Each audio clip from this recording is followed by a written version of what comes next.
All right, welcome back, man. So Destin just had an interview with none other but than Mark Roberts. So given that the last time he did an interview with Jonathan, it was very interesting. And shout out to you, Knight, for linking me this video because I didn't actually know that it was out. So I'm really interested to see what they're going to talk about in this video.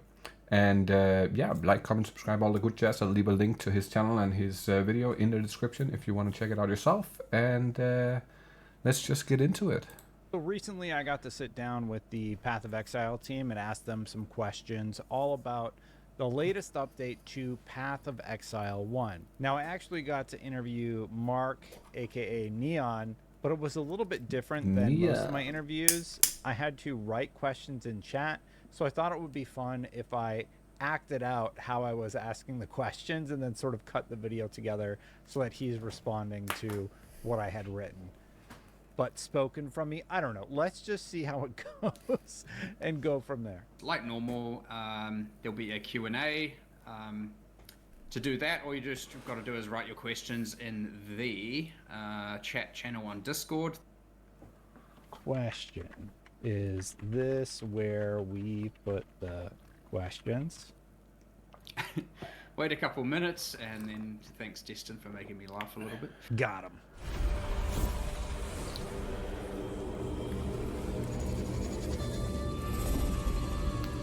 All right.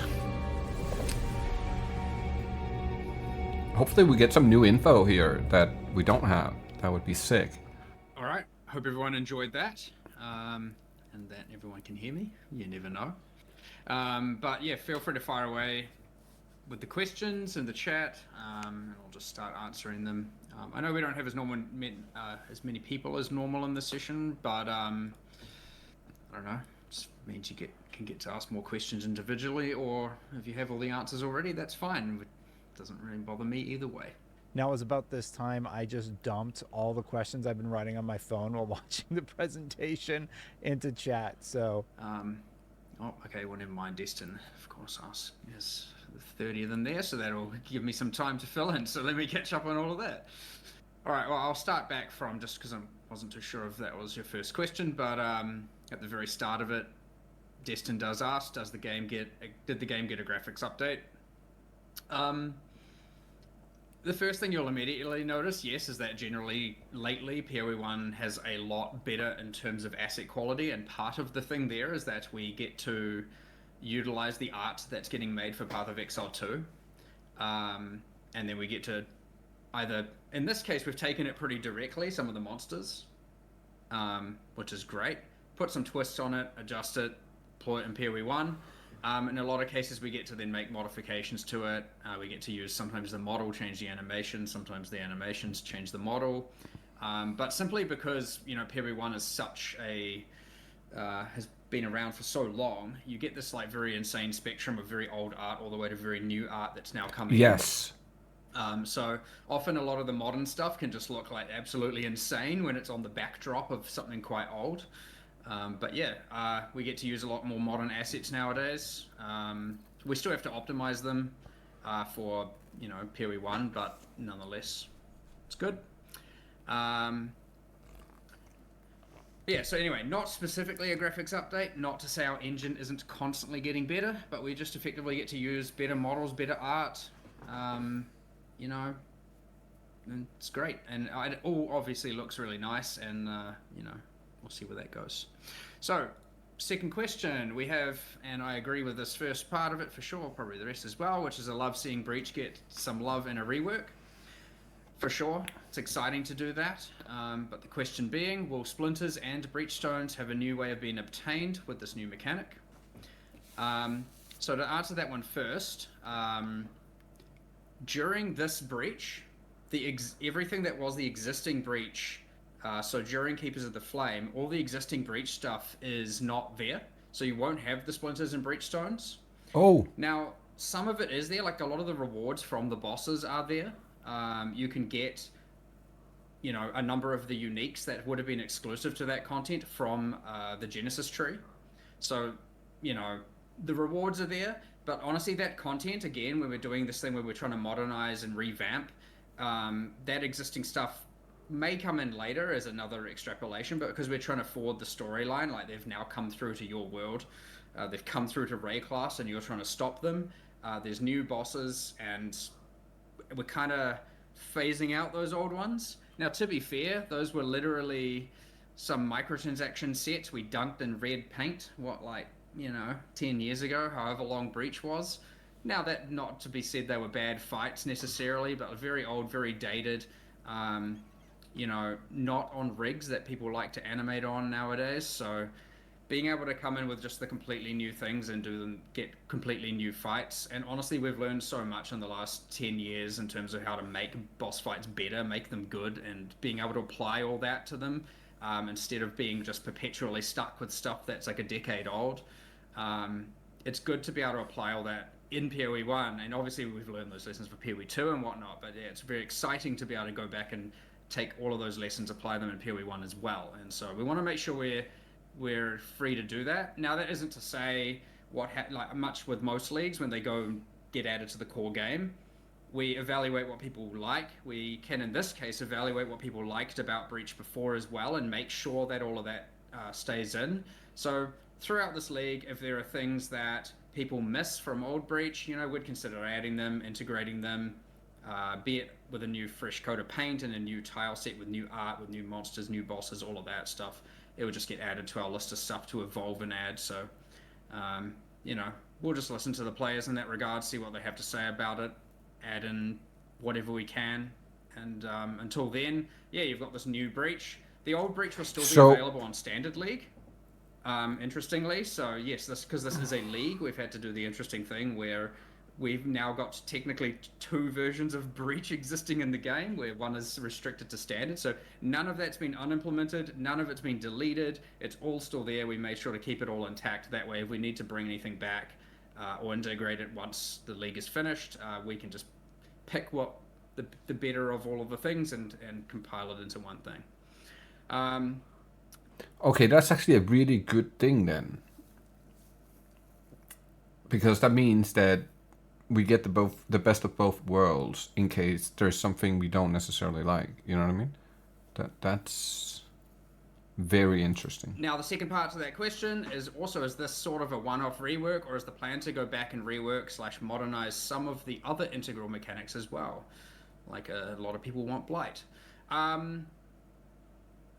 It's hard to say one way or another with any level of certainty. I would say that, generally over time, we get to this point where it's like there was a really cool concept at some point, and we have an opportunity to do extra world building, narrative, artistic updates, mechanic updates, and all that. And I'd say that you're probably going to start to see a little bit of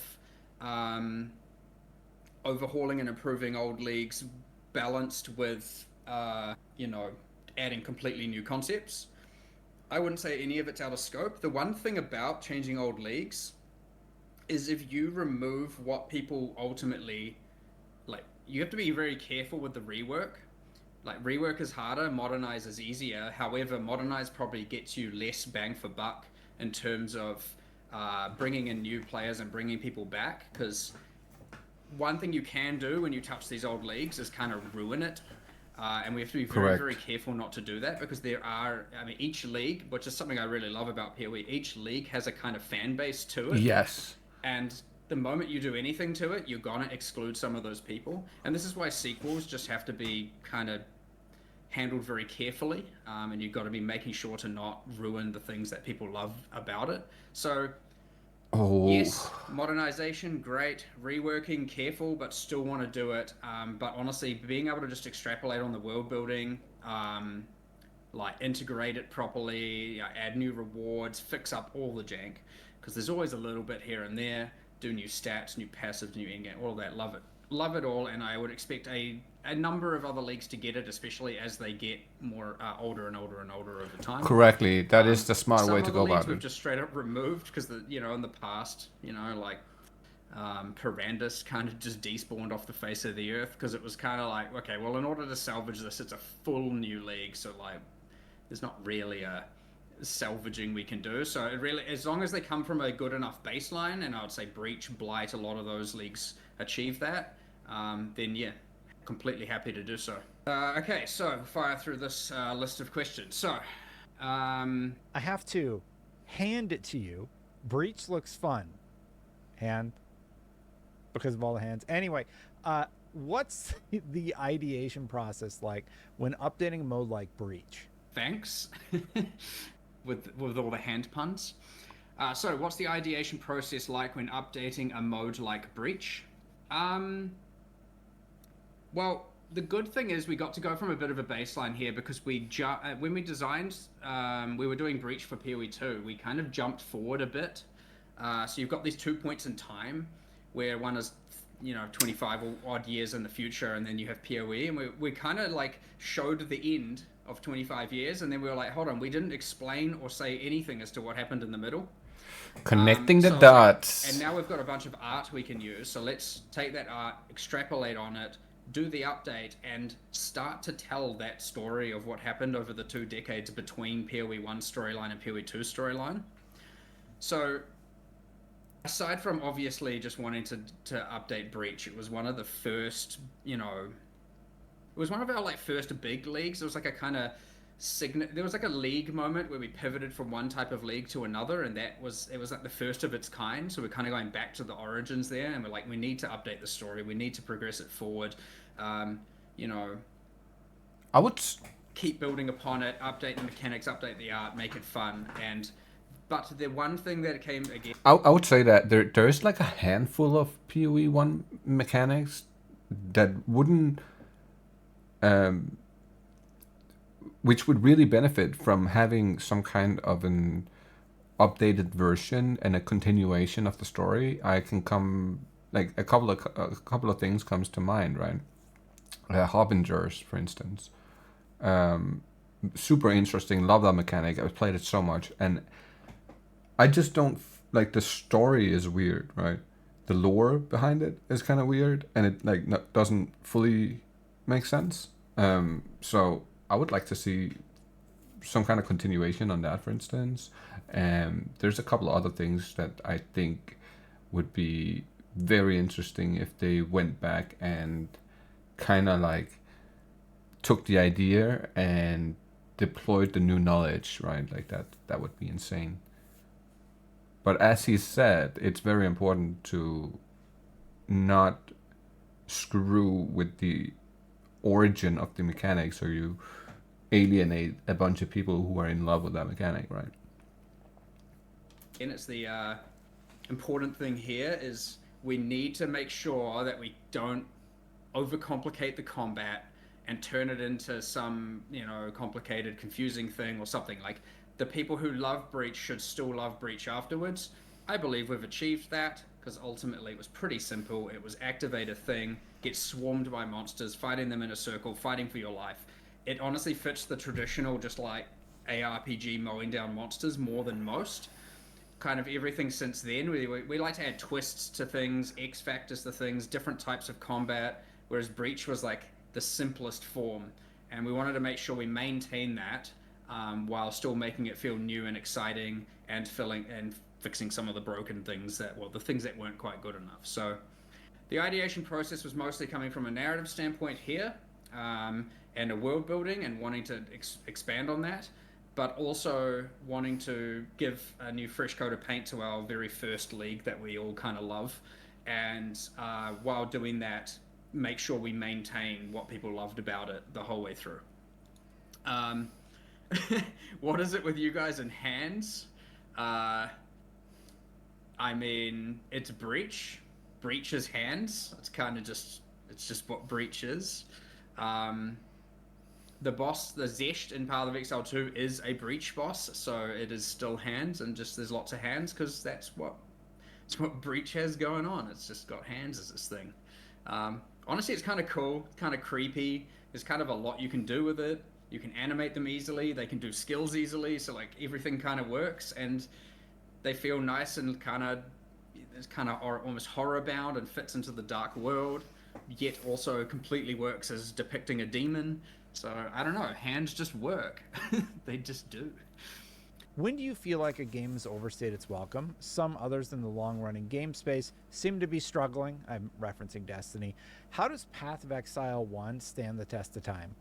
So, another question, when do you feel like a game has overstayed its welcome?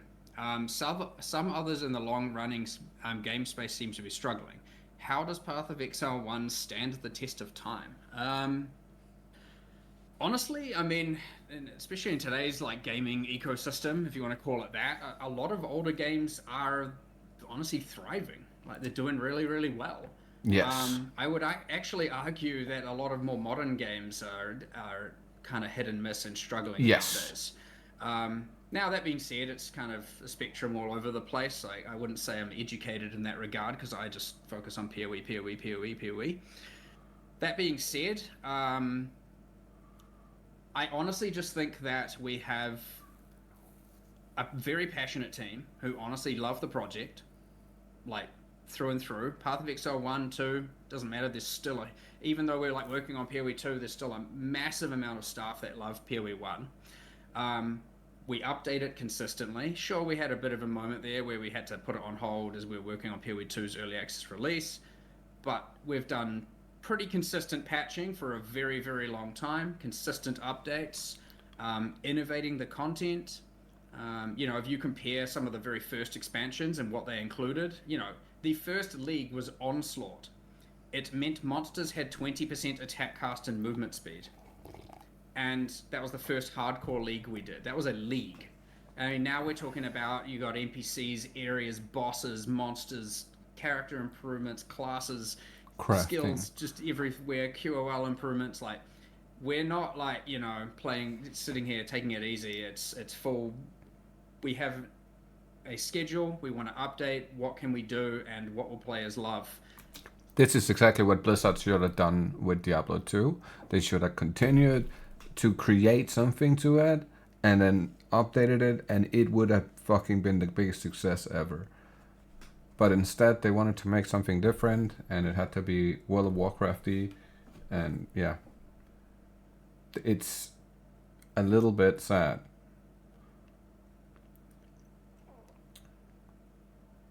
There is multiple gaming companies nowadays that are doing that exact thing. Call of Duty, I used to be a massive fan of Call of Duty. But nowadays, I can't play that shit no more. Assassin's Creed, I used to love Assassin's Creed. That was like one of my favorite games. But nowadays, no thank you. They all lost their souls somehow. Like what made the games good and interesting got kind of watered down a lot. But yeah, that's one thing I feel like with PoE 2 is they are not going that direction, right? Like they're not making a game that's like they're not putting out the game and then going like, oh, okay, it didn't do super great, you know what I mean, this league, so we're just going to stop developing to it. No. They're just going to continuously improve until they get to a point of perfection almost, which PoE 1 is a pure example of, right? It's very impressive to me that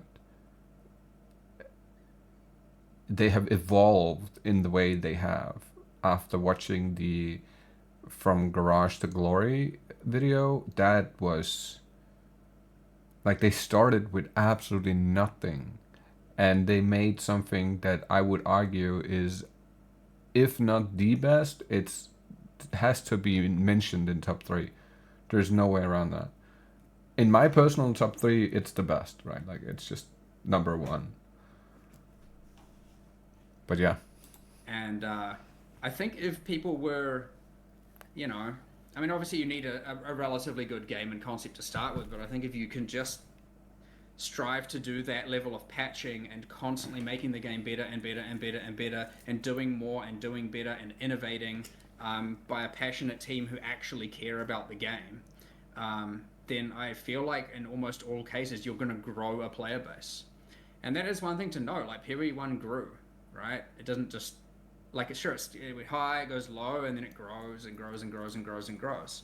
And you get your ebbs and flows, and you get your plateaus for a bit, and then when you plateau, you're like, hold on, we need to do more, we need to do better. Let's get more people back in here. Let's get people excited about it again. What do we need to do better? So don't let it get stale. Don't flatline. Just keep innovating, keep designing, keep doing better, and make sure that people, your staff, the team working on it, feel passionate not only about working on it but also about playing it. Exactly. And, I think we have just that recipe, and it works for us. Now, again, I haven't researched too much about the rest of the industry because I just focus on Path of Exile all of my life, so I can't speak to other games, but that's, I guess, my perspective on how we kind of keep doing so well and keep growing and keep standing the test of time, as you said. Another question, how do you prevent the player feeling like they're on a hamster wheel chasing short-term power that's simply replaced in a few months? I mean, part of it is that you don't need to stop that. I mean, that kind of is what we're doing. I wouldn't say things are replaced. Like, we don't have the kind of World of Warcraft expansion territory of literally the patch comes out and every single thing that you knew, and you know, which is a thing that MMOs historically have done, when you're just like, an expansion comes out, literally everything I knew and had, aside from, you know, some basics, is just like gone. It's done, right? My character's nothing. Whereas every bit of knowledge you have in this game, and it carries over, right? Like, yes. Most of the game is familiar, right? You're coming in from a place where constantly evolves. Generally, it constantly evolves, but the more knowledge you can accumulate about mechanics within the game, the better you become every season, right? Like, the faster you go through the campaign, the faster you get to the good gear, all these things, the better you become to build, the better you understand the mechanics of the bosses, all these things. I had no idea what I was doing in the beginning. I had no clue. But over time and focusing on like one thing at a time instead of trying to learn it all at once, it's insane how much you can actually, how much knowledge you can accumulate about this, because there's so many things happening at once, so many systems, so many. And in terms of scope, I don't see other games with this quality having the same type of scope at all. It's kind of insane. There's very few games I've played in my life where I've like been really like stuck on for longer periods of time. But this is insanely well crafted. You know what you're doing. You generally know what builds are, options, what the classes are, what the characters are. Like, we change stuff, sure. What we've actually found is when we change too much, it starts to tilt the exact other way. So as much as people were like, changes, there's a huge amount of people that love that familiarity. But the answer is, yeah, come back and play, and then stop, and then come back and play, and then stop. And yeah, it is a hamster wheel chasing short-term power in a regard, but as long as every single time, I mean, it's many, many, many wheels. You're not coming back to the same wheel, right? You're coming back to new content, new things, but it's all layered on top of that, like, base, that intuitive thing you remember, you come back to, and you're like, oh yeah, this, I remember this, I love this, and then there's a few things that you have to learn on top, and you can use to, you know, make your character strong. But I mean, obviously, you know, there's always the debate about whether or not you should have new leagues, or, you know, just a game that lasts forever and you play in the same, you know, standard league, I guess. And there are people who come back and just play in standard league every time, playing on their existing characters like that. There is a community for that. But obviously what we have found is that more people like to come back, play in a new league, play in a fresh economy on a fresh footing, try a new character, or maybe just play Deadeye 15 leagues in a row. Entirely up to them. But yeah, ultimately, people love it, right? So we fell into this rhythm because it is what we found people liked to do. So I wouldn't say we need to prevent them doing necessarily anything. We've found the thing that people are happy with, so we're just going to keep delivering on exactly that. We've tried slower frequency, we've tried higher frequency. We've kind of found the sweet spot of the 3 to 4 months, and that's what works, so we'll just keep doing it. New skill and support gems are a big deal. When's the last time you added new abilities? Core skills, it's been a while. So I would say that we add new skills all the time, but often they have a kind of, for example, in the last league, Mercenaries, or the Secrets of the Atlas, we added Trathan gems. So, and then before that, there was Transfigured gems. And so there's always been we've done kind of, twists on skills, and we've done a bunch of that. So there's often stuff coming out, but in terms of actual just core abilities, especially skill gems, we did obviously the retaliation skills with Settlers of Kalgur. I can't remember if there were any others around there. Honestly, we work on so much stuff. Good luck, my short-term memory nowadays. Or maybe that's long-term memory, whichever one. But however, honestly, yeah, we don't add a lot of them too frequently.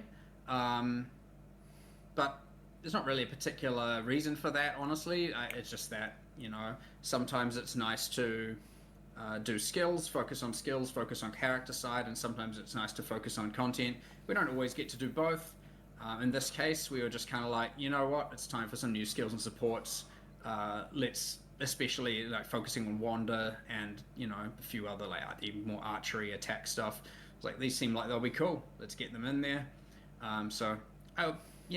The last time you could argue was the last patch. It just depends what you count a new skill and support, I guess. So, but yeah. How do you make it so that players can map, which is in-game maps, but never feel overpowered to the point that the game is too easy? Well, you can get to that point. Not very many people get to that point, but at this point we have so much content that is so multiplicative. You have Atlas trees, you have scarabs, you have so much of this, and it goes you have delirium, and layers and layers and layers of mechanics to make things harder, that you really do get to just push the difficulty, very, very, very far. But also the characters can get very, very, very far. Honestly, there are many points where you probably do feel too overpowered, but then there's but there's a way I can make things harder, or there's a new Atlas strategy I can do, or there's this or that, right? And generally speaking, every time we try and add more rewards, we try and add more difficulty as well.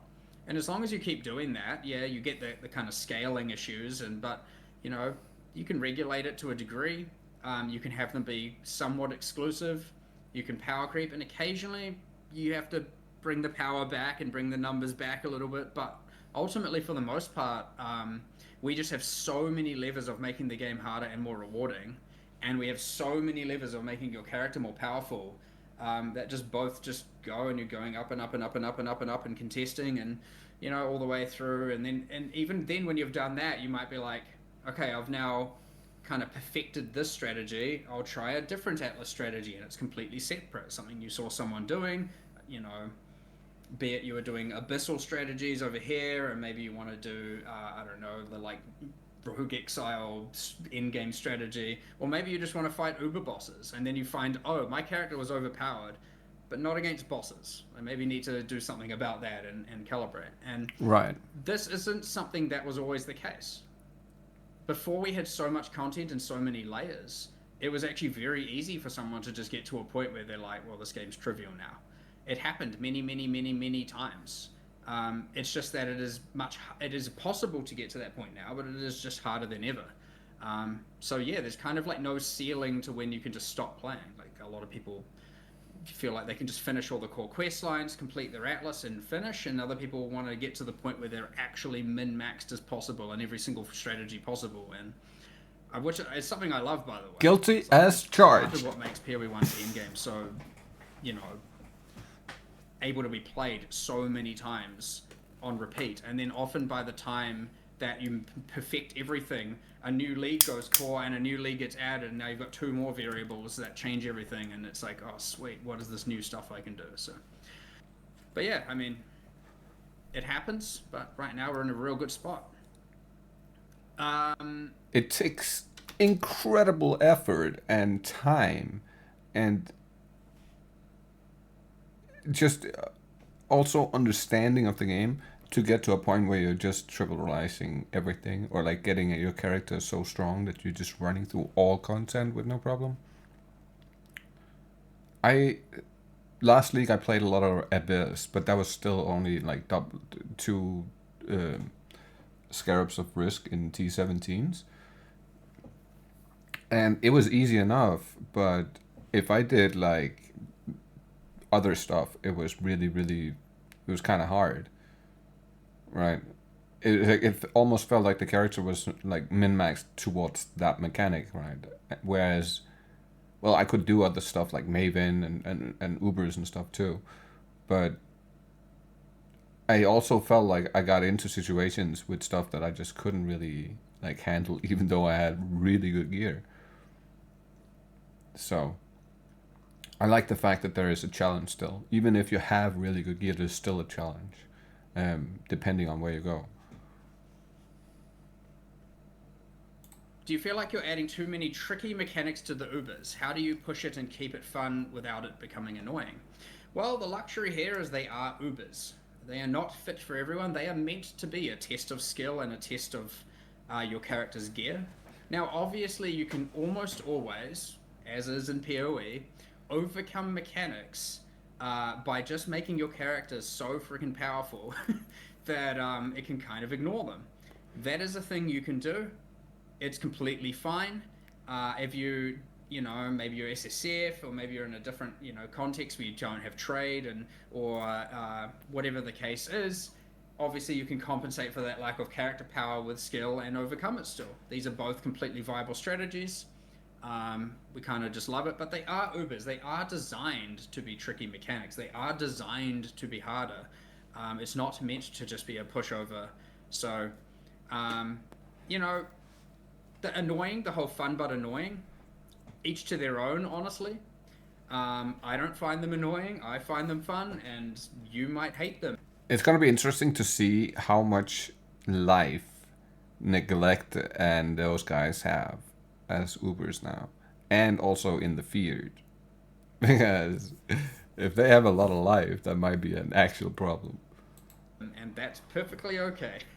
As long as, because we have enough bosses, enough Ubers with enough different content, you're going to have some you love, some you hate, and then different people will have some they love and some they hate. Completely fine. But there's 3 of them, so maybe one of them you like, 2 of them you hate, or vice versa. We'll see how it goes. Yeah. All right. Let me keep going. Okay. Well, the QOL improvement's huge. I agree. You are welcome. We will continue to do that every single patch. Hopefully getting like 10 of them a patch or so would be nice. And yeah, regarding the graphics, yeah, agreed. So another one from Victoria. Are there going to be any major / notable differences between the async trade of PoE 1 and 2? Besides what game it is, and will it have the same requirements? Yeah, it is currently identical in terms of requirements. The only real change is that the gold metagame is a little bit different. Like the gold balance of the game, it's not exactly perfect, and gold in PoE 1 is actually has a higher demand because of the settlers mechanic. So we have this thing where we're having to now balance trading with engaging with settlers, so we need to make sure we get that right as opposed to just throw it in there. That being said, and it is worth noting, we are working on UX improvements to that trade system. There's obviously been a lot of things that have come up, about wanting to be able to more rapidly. So for example, if you have a pair of boots in your inventory, you can do something to immediately search for those parameters, so you can then modify from there to be able to find equivalent or similar pairs of boots quickly. Whereas right now you've got to fill in all the stats and fill in all the values to search for it to be able to assess it. Now, obviously, a lot of people just use price checkers. That's not ideal. Ideally, we'd either find a way to integrate that or reduce the need for it. But, these are things we'll get there. We'll be applying both of these improvements when we do them, as we do them to both games. But yeah, the exact same requirements. And if you've purchased the merchants tabs for PoE 2 already, you'll have them for PoE 1. You don't need to buy them again. you just have them in both games, much like most or all of our microtransactions. So, you know, no issue there. Next question.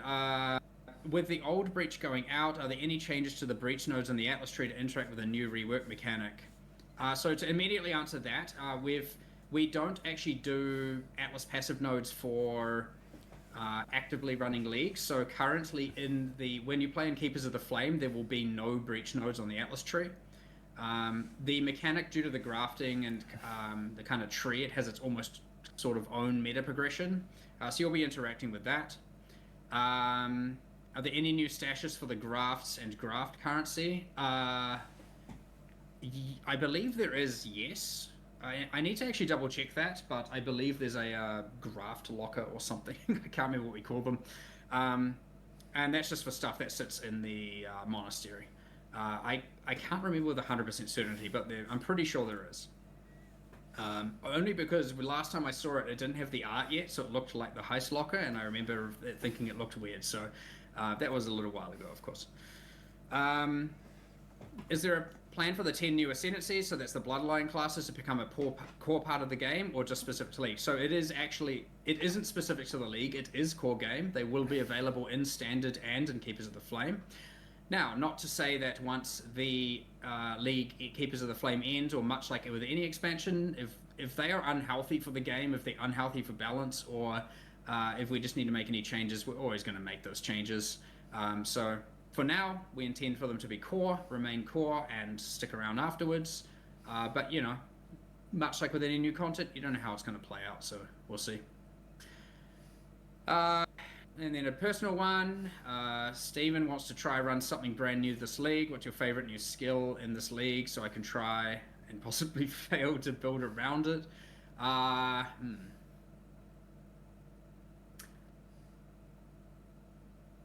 don't remember the names of them all exactly, because they all go through a bunch of name iteration, even though I recorded some of them. But 100%, I mean, I'm kind of even torn between trying to just make a Ruckus of Tornadoes build, or trying to do something interesting with the kinetic wall skill. Not entirely too sure yet.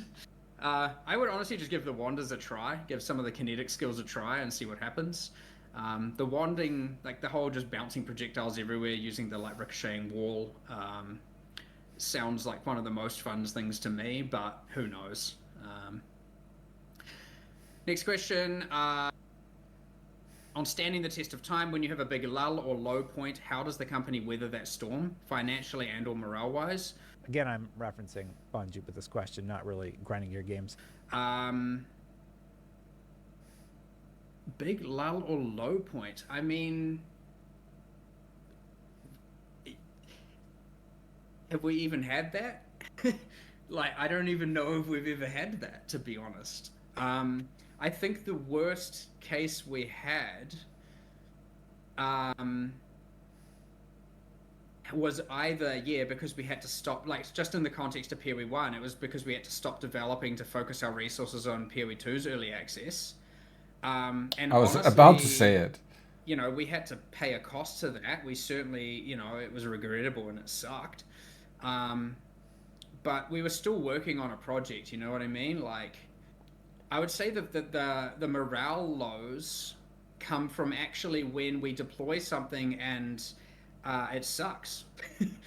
Because, you know, we fail. And so often what sucks is like a week into the league if we really miss the mark on something. Like Dawn of the Hunt, yeah, we kind of messed up some stuff. That sucks, but like you just have to truck on forward and just fix it and make it better and do better and not repeat your mistakes. And you may, but just turn it around. Do what you can. You may not win back everyone in the moment, but that's the luxury of coming back 3 or 4 months later and doing even better and a larger expansion. And even 2 weeks into a league, like I know Necropolis had a ton of problems, and it's just fix them. Don't get stubborn. Don't get arrogant. Don't sit there going, nah, the players are wrong. Like, that's madness. Stay away from all. I don't know why people do that. I have absolutely no idea. Just make the game better. And homie, replay that. it's just fix them. Don't get stubborn. Don't get arrogant. Don't sit there going, nah, the players are wrong. Like, that's madness. Stay away. You know what that reminds me of? It reminds me of this. Do you guys not have phones? Yeah, you guys all have phones. Bro. Yo, he is on point with this shit. Holy. Do what you can. You may not win back everyone in the moment, but that's the luxury of coming back 3 or 4 months later and doing even better and a larger expansion. And even 2 weeks into a league, like I know Necropolis had a ton of problems, and it's just fix them. Don't get stubborn. Don't get arrogant. Don't sit there going, nah, the players are wrong. Like, that's madness. You're goddamn right. Stay away from all. I don't know why people do that. I have absolutely no idea. Just make the game better. And if just keep doing that and stay positive and passionate. And honestly, that is honestly the sentiment to just, again, keeping morale high and weathering that storm is just, like, we've been through a lot. Like, we've messed up a lot of things. Just make it better. It's fine. You can always do it. It's not that bad. It's completely fine. And just don't, as long as you never have that approach of being like, the players are wrong. It's absurd, and I have absolutely no idea why people do that. So, honestly, this has been our mentality the whole time. And it has worked, honestly, always. Sometimes that league has some damage, and that is what it is. And yeah, we shouldn't have fucked up. That's the answer. Yeah. Like, it's right for people to have stopped playing if the game wasn't fun. And so just make it fun. That's it. It's kind of easy, but I understand when it gets emotional and the players are angry, especially about something you did, it can be hard. It can be quite difficult when you are passionate in game development, but just honestly, it's fine. You're making the game for them. You want them to be happy. You want them to enjoy the game. Make the game for them. Do it, right? Like, that's your audience. So yeah. You're goddamn right. Yeah, I don't know. Generally, just stay positive all the time, and just make the best Path of Exile as possible. Now that there's 2 of them. Yeah, that's all the questions. But I think we're kind of hitting the schedule for going into the one-on-one interviews. So yeah, thanks everyone. Appreciated it a lot, and probably see you in a couple months or something for PoE2's next one. I don't remember what day it is, but you know, around there. You know, the next PoE2 expansion. See a lot of you there. If you're not there for that, see you at the next PoE1 expansion, hopefully. But yeah, hope you enjoy the league, and let me know how you feel about the breaching. It's good. Enjoy all the hands. All right, so that was my interview. I know it's a little unorthodox, but I do appreciate you watching. Thank you so much, everybody. Hit that subscribe button, hit that bell, turn on my Shout out, man. live. I do greatly appreciate Grinding Gear Games having me join this session. They know I'm not a huge PoE1 player. I'm more into PoE2, but I like seeing the team, and I like asking them about their philosophy when it comes to creating games. Thanks for watching, everybody. Huge thank you to the members, Chris, Freddy, Phil Roney, and Aries EMS, as well as everybody else. Thank you for the video, man. That was fucking sick. Hell yeah. I can appreciate that. That was interesting. Very interesting. Holy shit. Not a whole lot of like super like new info like that, but just the mentality is so fucking pure. Oh, man, I love that shit. I honestly love that. Very, very, very good video. Definitely go check it out, man. Holy shit. Well, I'll catch you all in the next one. Have a good one.